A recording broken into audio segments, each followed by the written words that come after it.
Yeah, hi. Someone's waving. My name is Jon, and I'm an alcoholic. I'm grateful to have an opportunity to come here. I am really nervous, and so I'll kind of just put it out there and get that out of the way. I have a sobriety date. My sobriety date is 8/24 of 2017.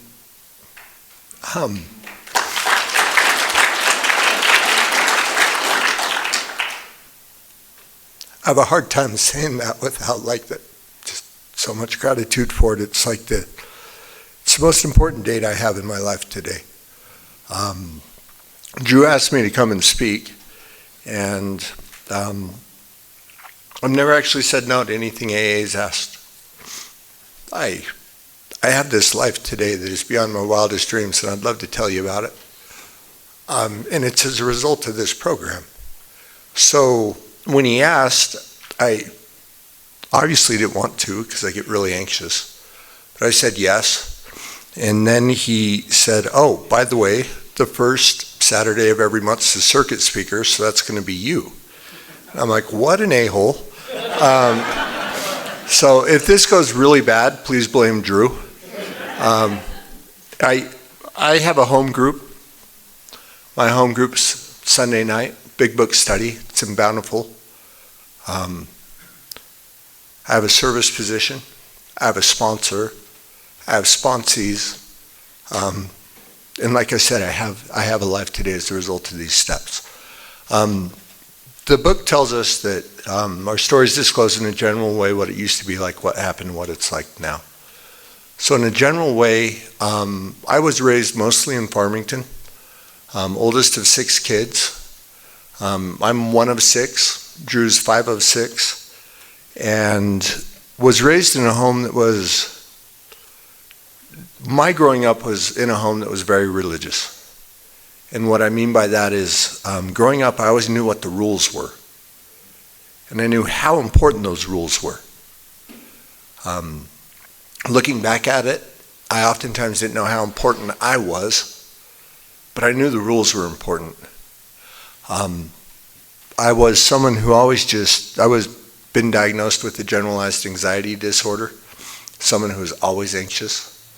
I had this way of looking around this world and I was watching everyone interact, and I'm like, man, that looks like they look really comfortable right now. And I'm in my head thinking, yeah, I don't do it that way. And that's something that's been with me my whole life. I heard it said once that it seemed like other people had gotten the book on how to live this world, and I just missed that book. And that's quite literally how I felt. I felt like I had a hard time making friends, which is such a weird thing for me because when I got sober, I maybe had 2 telephone numbers in my phone I could call. And I look around this room, and it is so full of so many people that I know, that I love, that I'm grateful to see them. And to me, that is just one of the major gifts of recovery. But I was raised in this environment where I just was never comfortable. At the age of in between 8th and 9th grade, I remember what happened. I had a friend come over, and he brought over 6 Smirnoff mini bottles. And my parents were out of town. My dad just got called to be the bishop, so the rules that were important suddenly became extra important. And they were gone, and I drank 3 of those mini bottles. And the book tells us we drink because of the effect. And I'll tell you the effect it had on me. I went out in the neighborhood that night. It was the first time in my life I could remember actually making eye contact with girls. I felt like I was funny. I thought the people around me thought I was funny. And I realized that there was a way that I was going to fit into this world. And that was before I even hit 9th grade. I had this sense at the time that it wasn't probably the best move for me. But the one thing that I knew was that I was going to do it again. And so I kept that going, and I'll just kind of fast forward, but all through high school and the end of junior high, that kept going. And what happened is I was behind my house one day having a cigarette, and it was a Saturday and everyone was gone, and my dad, the bishop, came home, and they came home a couple hours early. And my dad came around the side of the house, and he looked at me and he said, "I've warned you 50 times about smoking here." And I'm going to tell you that was probably a lie. My guess is he may have warned me 100. And he said, "Put your stuff in a bag, you've got to go." And I moved down to Salt Lake with some friends of mine, and my story has two parts, so I'm just telling you the first part right now. But I moved down to Salt Lake with some friends of mine, and what happened is I didn't realize I had this disease. And what I've learned for me with this disease is that I have a tendency to cross lines I said I'd never cross. I know I'm at an AA speaker meeting, and so I want to give respect to that, but it wasn't very long until I was doing drugs I said I'd never do. I was not going to do cocaine. Heroin was out of the question. I'm afraid of needles. And it wasn't that long before I had a needle in my arm and I was shooting up heroin and cocaine on a daily basis, and I was 18 years old. What happened in my life, the thing that changed then was that I got a phone call from my mom, who I hadn't seen in months or spoken to, and she said, "Hey, I need to come and see you." And my response to that was, "You know what, there's no way you're coming in this apartment." And she said, "I don't think you understand. I don't care to see the apartment. I need to see you." And she drove down to Salt Lake.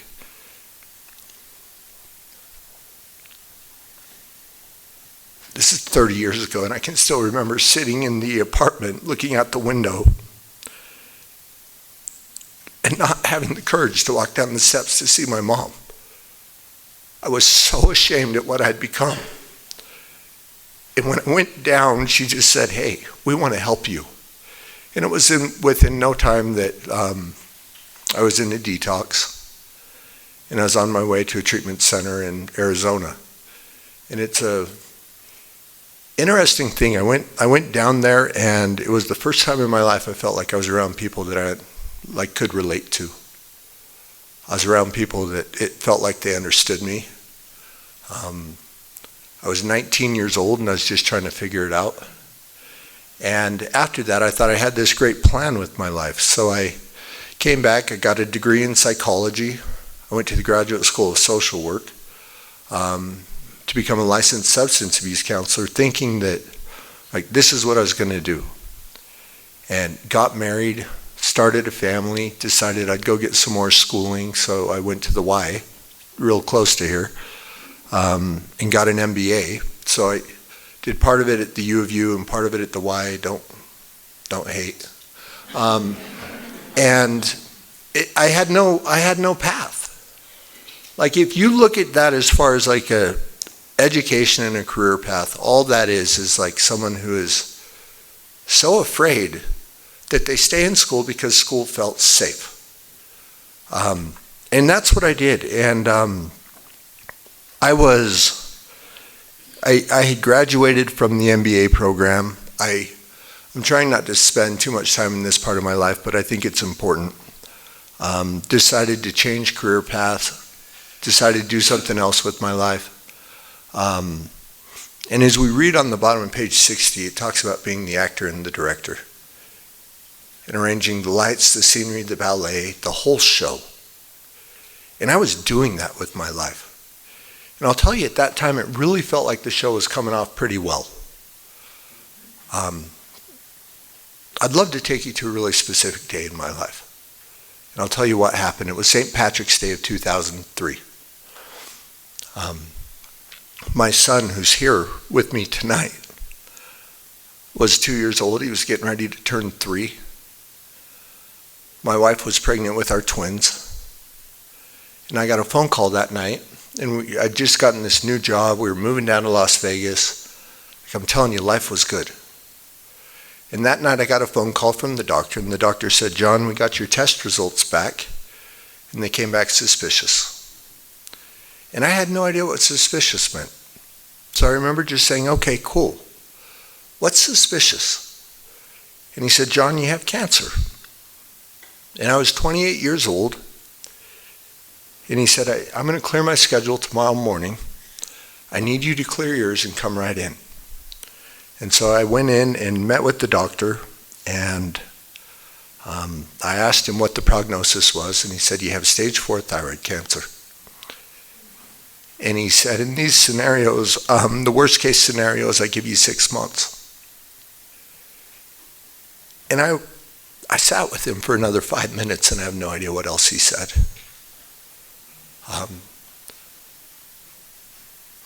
All of that fear came up. They sent me into surgery pretty quickly. As a result of the first surgery, they severed a branch of my spinal accessory nerve. And this was in 2003, and I was given non-addictive OxyContin. And I thought, okay, like, I'm good. And I thought for a while in my life, tried to remember how much pain I was in. And I don't actually remember how much pain I was in. But I remember that every time I took something, the fear of dying,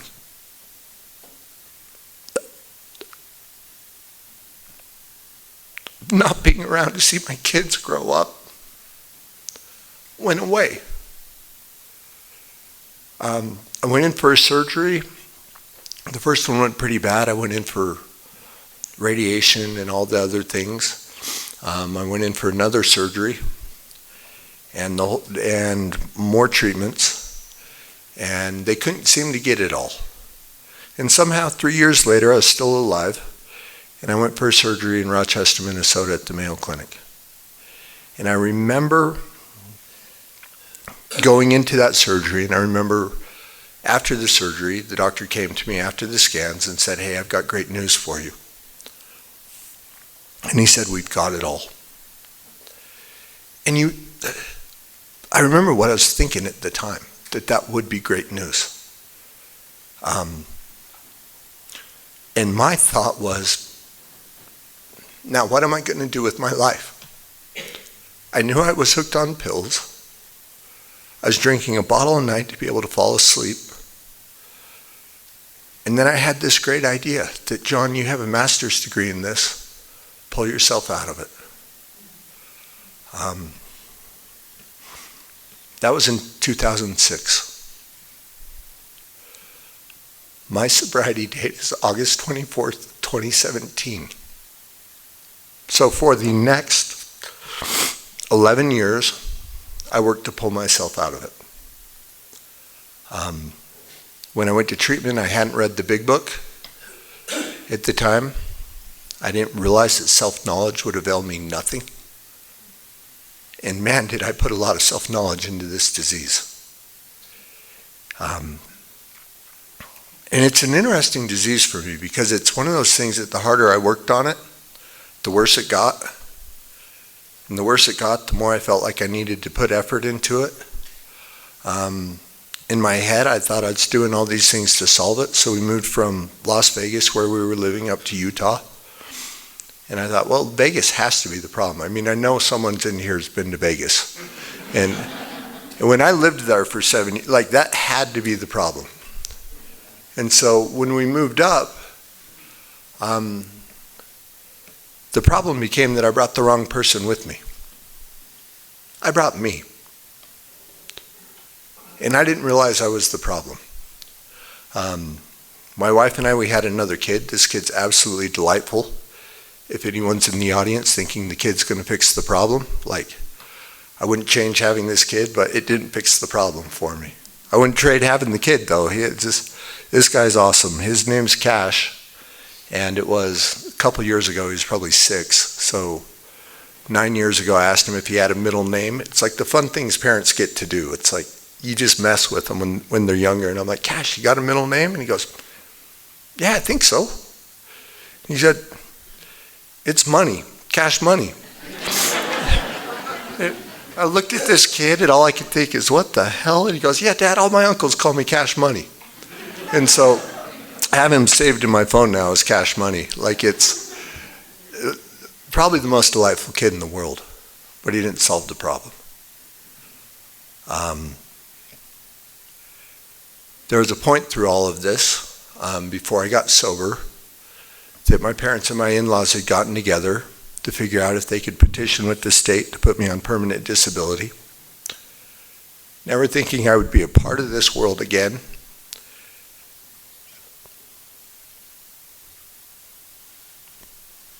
Looking back at it, the hardest part for me is I thought they might be right.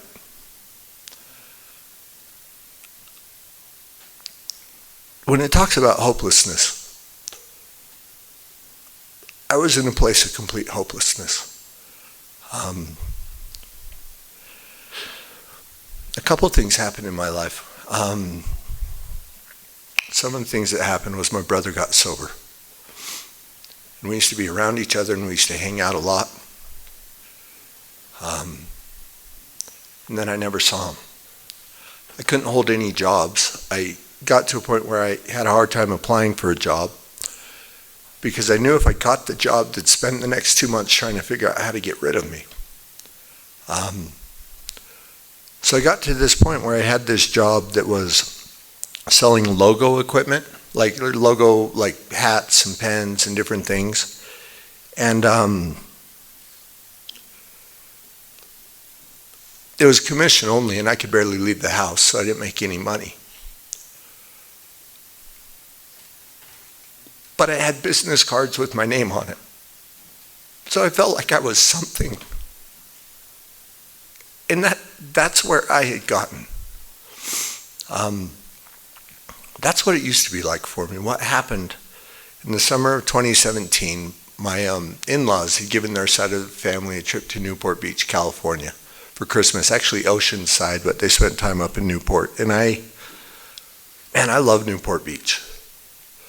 Like if you haven't been there, it's like Park City, but on the ocean. And somehow it's always 75 degrees, but it's like the right kind of 75. It's always amazingly comfortable. And I was pretty excited to go. And it was a couple days before the trip. And my wife came to me and she let me know that I wasn't going.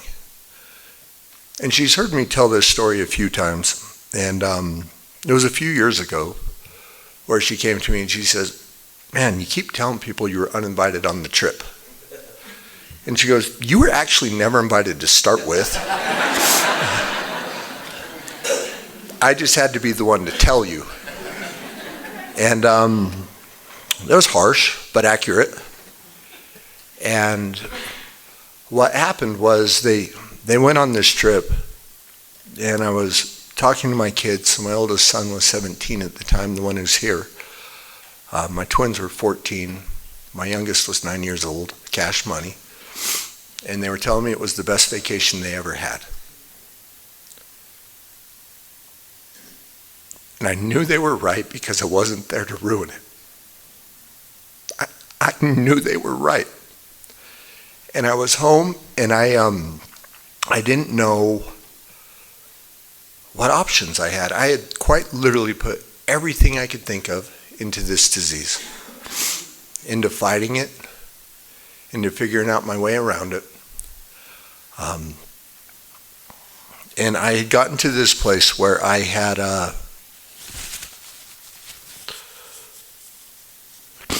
you know that place where life feels so heavy?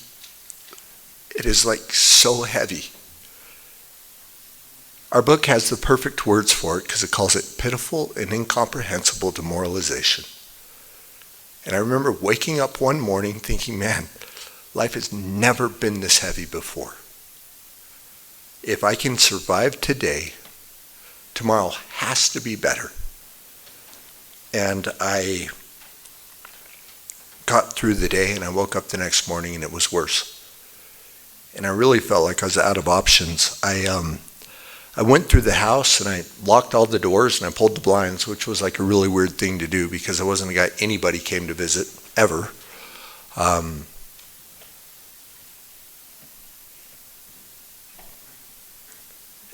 I did the only thing I could think of. And I went downstairs and I sat on a bed and I locked that door.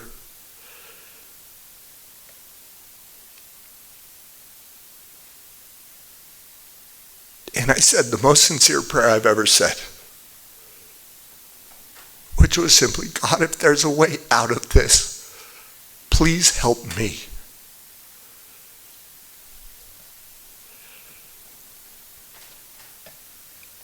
And shortly after that prayer, the job I was holding on to for business cards called me and said, hey, you're not welcome in the office anymore.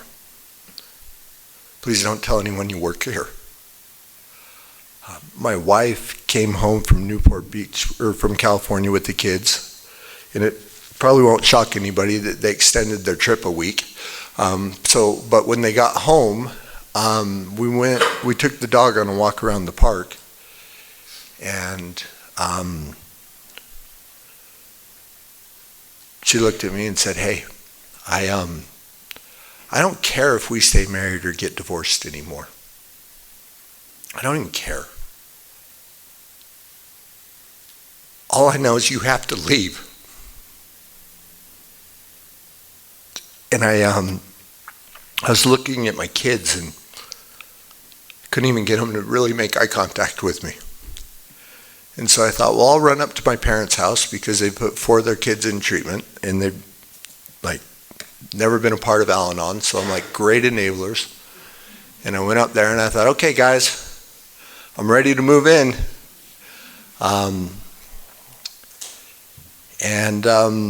They looked at me and they said, we'll help you, but we're not going to help you your way anymore. And it was the day after that I had a chance to go to treatment. And I had this belief in my life today that seems to have been proven time after time, is that sometimes when I feel like my world is completely falling apart, it's God's way of bringing it together. Everything that was important to me at that time I felt like I had lost. But I was in the middle of it. And I couldn't see what was happening. I couldn't see how it was coming together. And I went into treatment, and I remember being in treatment, and I was talking with one of the therapists there, and I was explaining to her about my education and all the stuff I knew. And she looked at me, this is probably 2 or 3 days into it, and she said, you know what you're going to have to do? And I'm thinking I'm going to get the junior therapist badge. I'm like, yeah, let's go. What do I have to do? She said, you know what, you're going to have to forget all that BS you think you know. Because none of it kept you sober. And it was this realization that I had at that time that I couldn't do it. I couldn't do it. I didn't even understand what this disease was. I didn't realize in my life until I was there and been separated from it for a little while that when it talks about the 2 questions that we can ask ourselves to determine if we're an alcoholic, at the beginning when we agnostics, it says if when you honestly want to, you find you cannot quit entirely.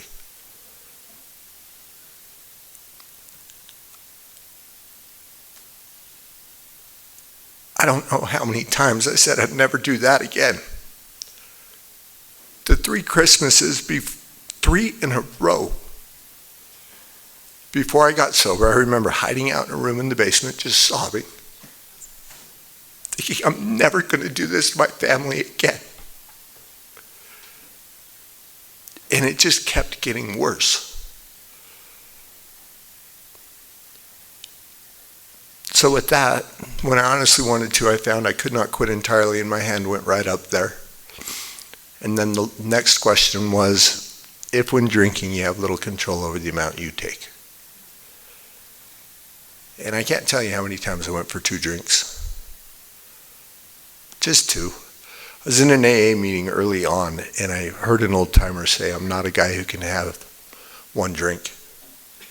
And the reason I can't do it is because the person who orders the second drink is a different person.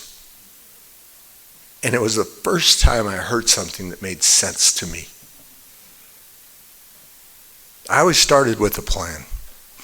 One of my favorite things with the sponsees I work with when they tell me they've got a plan. I'm like, okay, man, I could use a laugh. Like, let's hear the plan. You know, and I'd gotten to a point where it was bad enough. I thought it was Tito's was my problem. I thought sometimes it was the outfit I was wearing. I'm like, man, every time I wear that shirt and those shoes, bad night. Like, bad night. Never putting that combination together again. And I didn't actually realize that I was the problem.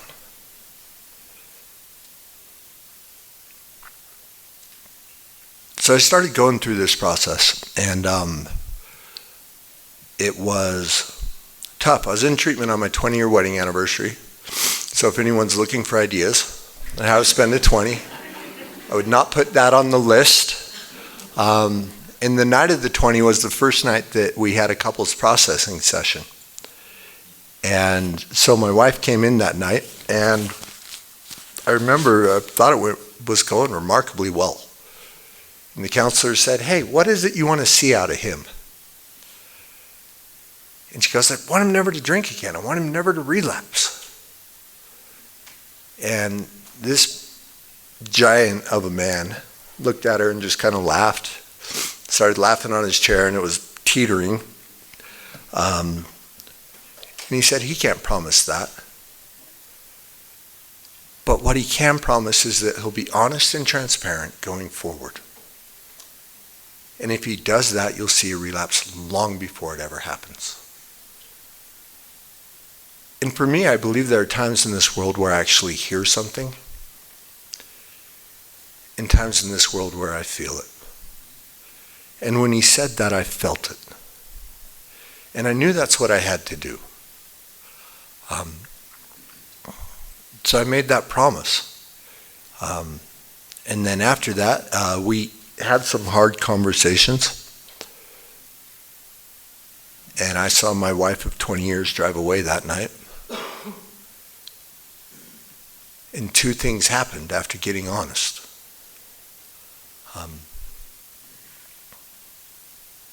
One, I thought I was never going to see her again.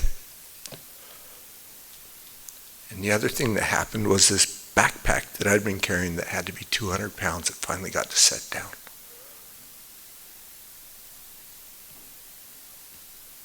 I was in a place that took us to a lot of meetings. And in the meetings, they'd always read How It Works. I had a book I was going through. I was a little compartmentalized.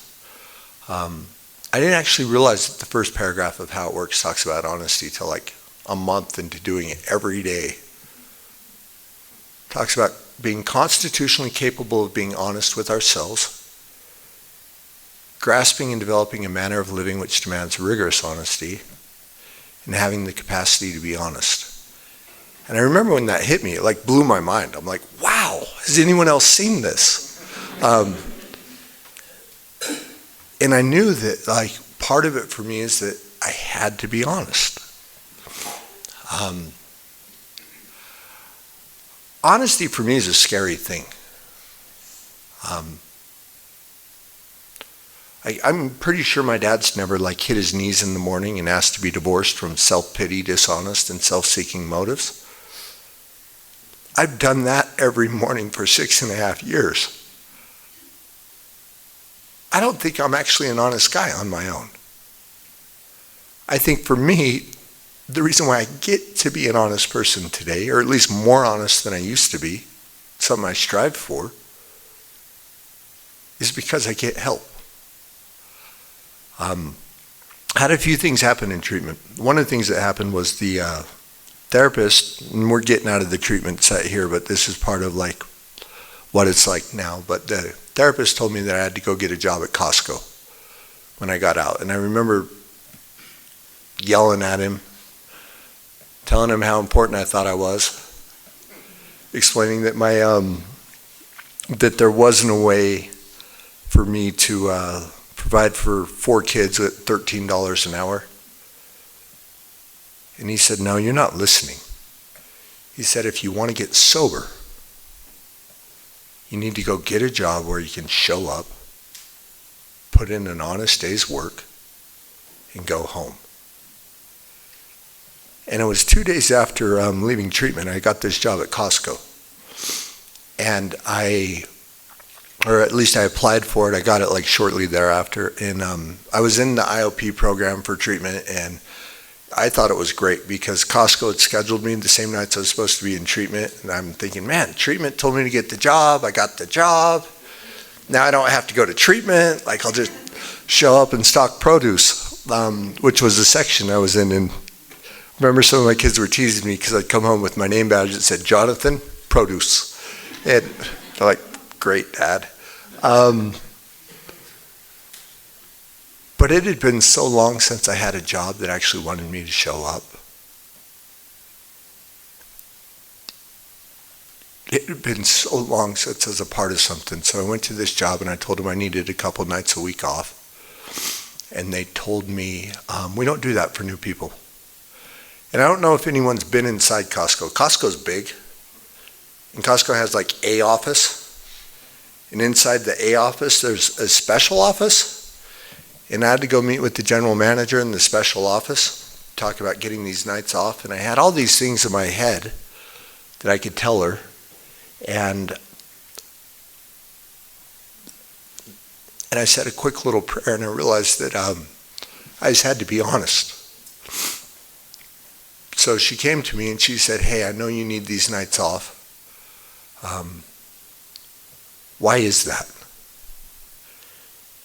And her name was Sandy, and I looked at Sandy, and I took a breath, and I said, Sandy, I am an alcoholic, and I'm in recovery. And I'm trying to learn how to be a dad, and an employee, and a husband again, and I need these classes to help. And she got up from behind the desk, and she gave me a hug, and she said, we will never schedule you those nights. She said, no one's ever honest with me when they come in here, and you're honest because I can feel it.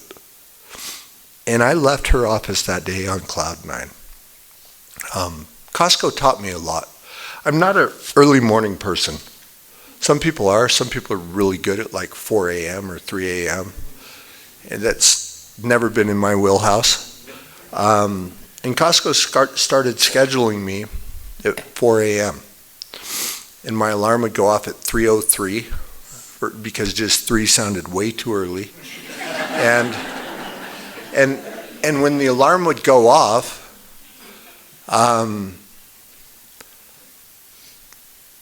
I'd hit that alarm and I'd just say, okay, you can show up today. Just today. If you would have put 6 months on a schedule of me waking up and being at work at 4 a.m., it never would have happened. I wouldn't have shown up day one. But Costco taught me how to show up one day at a time. I was leaving work one day, and I remember I was looking to get a hot dog, and I was walking up to the recovery club that was only 3 blocks away, and we had one family car, and we had 3 drivers, and I was for sure the lowest person on the totem pole. And I was walking up to the recovery club, and I was starving, and I thought, well, I'll just get a hot dog and a drink. $1.62 at Costco. And I was with all my buddies that I worked with, and I went to check out, and the guy behind the counter looked at me and said, tells me you have insufficient funds. And I remember putting the backpack on my shoulder, leaving, thinking, man, screw this. Like, I can't do this anymore. And my sponsor, old Bill, used to always tell me, John, wherever you go, take your higher power with you. And that was super new for me. I thought at best I checked in the morning, I checked out in the afternoon or at night, and kind of what I did during the day ended up being my business. And I remember walking out of there thinking, okay, you know what? I'm having this conversation that, hey, I'm told I'm supposed to take you with you. Take you with me. And someone taught me this prayer early on, so I used it, which is, God, they tell me you're not going to give me more than I can handle. But I think you got way too much faith in your boy right now because I'm not handling this very well. And I need your help. And by the time I had crossed the street, there were 3 birds singing in a tree. I looked up at the mountains. I'd lived by these mountains most of my life, and at 43 years old, these mountains had never been more beautiful. And I had this thought that, Jon, you get to stay sober today. For 3 years up until me getting help, I couldn't have a sober day. I was not a guy who even, I got to the point where all I wanted was a sober AM. If I could just make the AM sober, that's success. And I couldn't even do that. And I was getting ready to throw it away for a hot dog. And I started working the steps with Bill. And part of it was I was meeting with him, and we got to step 3. Which is made a decision to turn my will and my life over to the care of God as we understood him. And he asked me what God was. And I thought, man, I've got this. Like when I was younger, I did a study abroad in Jerusalem as well. So I was explaining God as far as Judaism, Islam, Christianity. I was like, man, I got God. I was waiting for the little gold star after this conversation. And little Bill from Kentucky looked at me, and he's about this big. And he just said, boy, the one thing that's clear to me is you don't know shit about God. And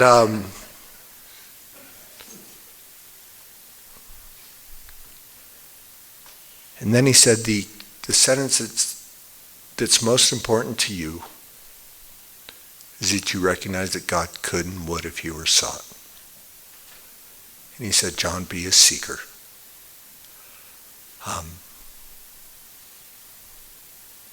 Super grateful for Bill.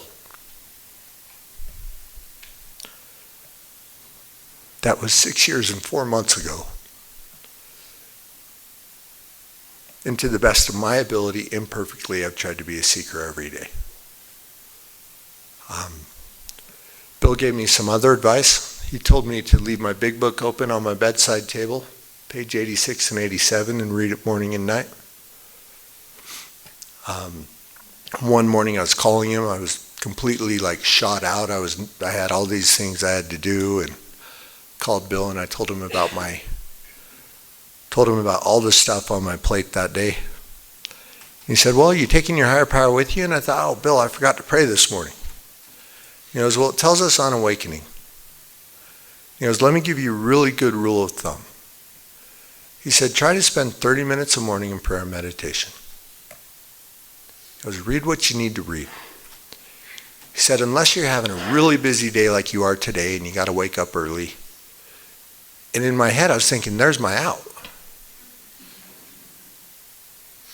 And Bill said, on these days, spend an hour. And to the best of my ability, I've tried to do that every day since. I don't know how to function very well in this world on my own. Thank God today I don't have to. I left Costco. I have a night that I'd love to tell you guys about in my life. I have so many amazing stories and amazing nights, but this one really stands out. So I got to be sober on Thanksgiving, which was tough for some reason. I don't know why. Christmas, which seemed pretty easy. New Year's, which was weird. Sober on my wife's birthday. Sober on Cash's birthday. I was sober on my oldest son's birthday, on my birthday. And the one birthday that was coming up next was the twins. And they wanted to have their birthday party at Classic Skate. And I don't know if anyone here, I see a smile, so I don't know if anyone here has actually been to Classic Skate or familiar with it. Classic Skate quite literally is my version of hell. And I tell people that is probably a lie, because I actually think hell may sound funner than Classic Skate. And I'm not sure what hell is, but Classic Skate's probably below hell, and they wanted to have their birthday party there. And my wife had worked with some of the other parents to set up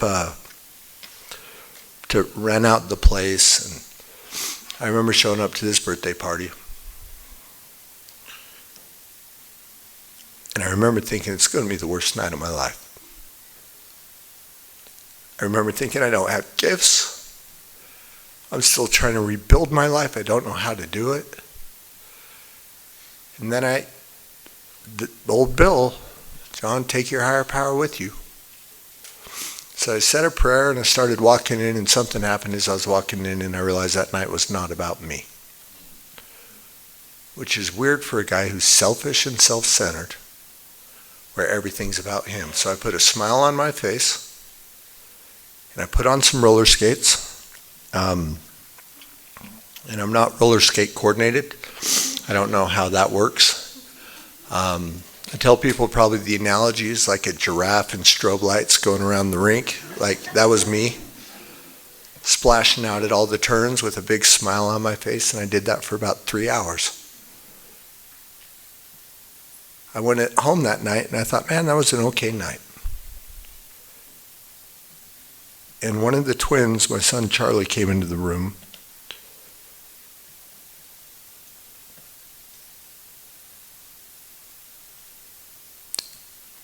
And he said, thank you, Dad. That's the best birthday I ever had. And shortly after, his twin came in and said the same thing. And it didn't dawn on me until that night that that was the first time their dad had ever been sober on their birthday.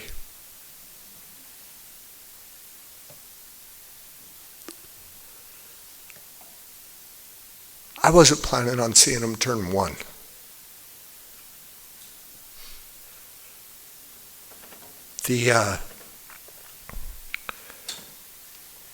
I love recovery. Part of the reason I feel like I love recovery is because it allows me to do the things that dads get to do.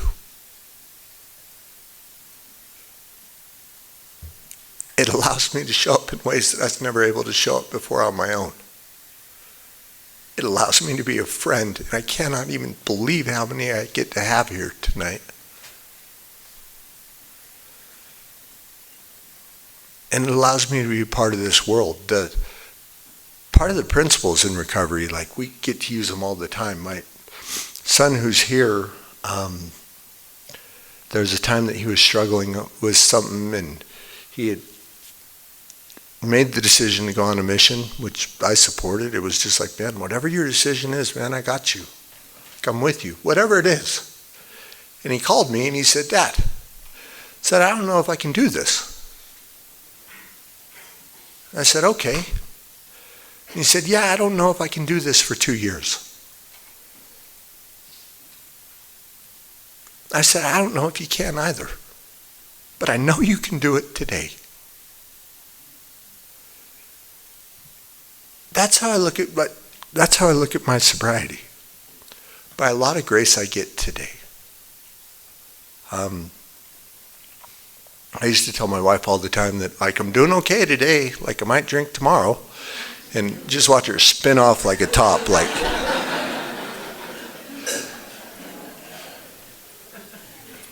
But for me, when tomorrow comes, I'll check my watch, and as long as my watch tells me it's today, I know that's the day I stay sober. I don't know how to stay sober for 20 years. Thank God I don't have to. Like, I get to stay sober today. I remember meeting with my sponsor and telling him how I was so embarrassed about, like, some of the stuff in my past. And I thought, man, I've been such a mess for so long. And some of the crap I did is unbelievable. And he opened our book to page 124. There's a part in there that says, Henry Ford once made the wise remark that experience is the thing of supreme value in life. This is only true if one's able to turn the past into good account. And then the next paragraph talks about how the alcoholic's past becomes a principal asset. And with it, we get to help others avert death and misery. And he said, John, you golf. He goes, why don't you just look at this like you're God's caddy? He goes, you're going to have someone who comes to you at some point and said, I don't know what to do here. And you just pull out the iron and you say, man, this is what we do here. I am so grateful for my past today.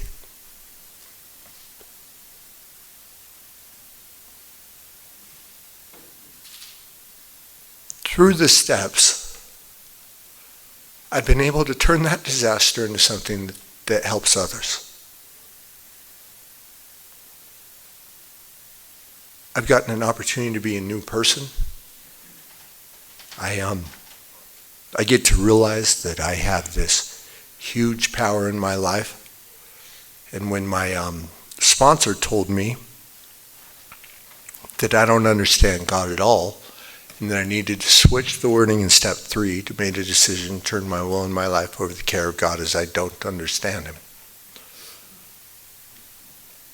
I'm going to tell you today, I have a huge God in my life. Huge.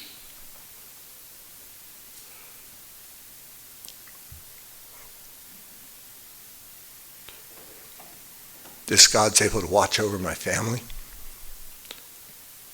able to keep the planet spinning around the sun.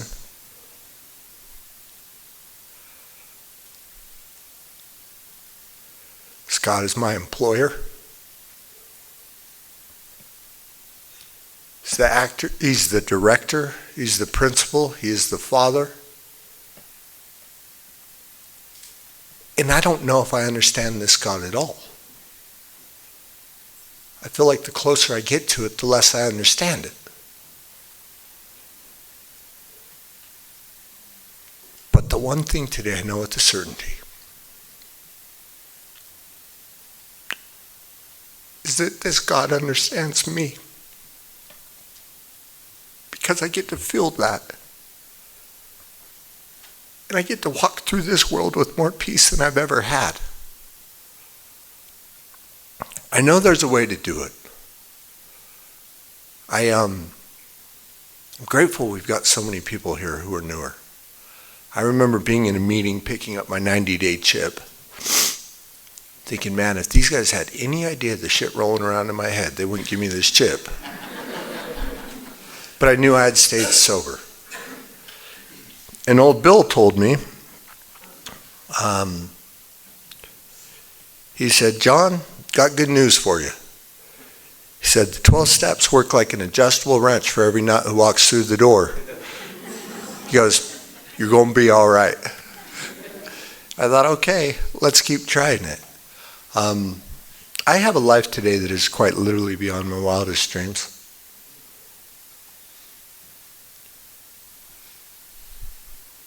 I used to complain that life wasn't fair and how unfair life was. And now for me, I just think, man, thank God life's not fair. Fair to me would be I'd be at the point of the mountain if life was fair. And it's not fair for me today. So I get this life I cannot believe I get to live. When I turned 4 years sober, I was,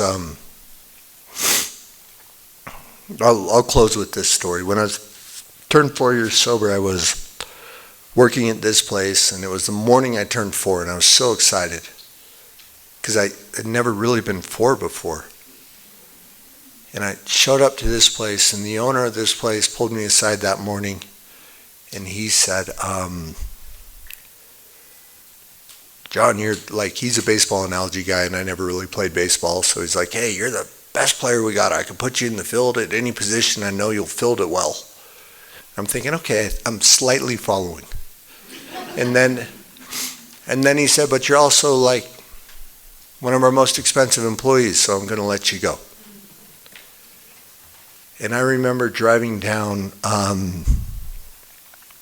the mountain that day, and I called my younger brother, Drew.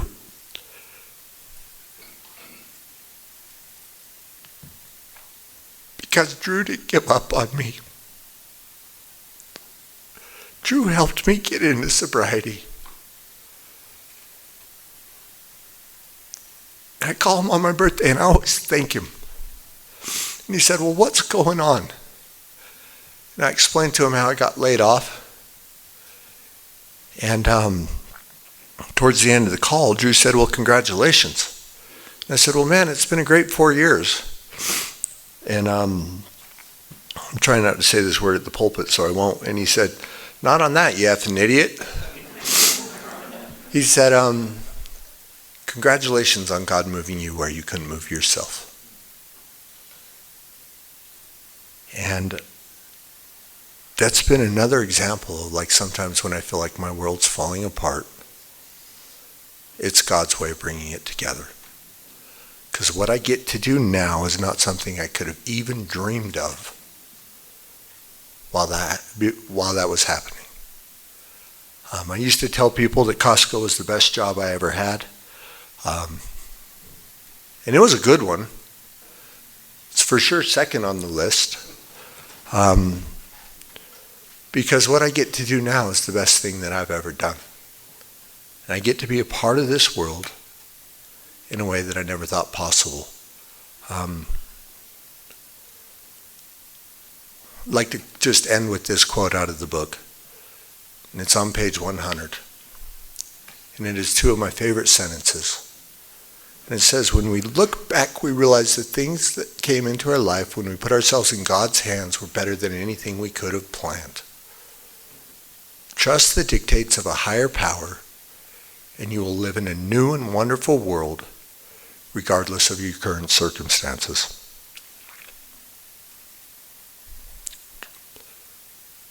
Sorry for talking so long. I love you guys. Thank you.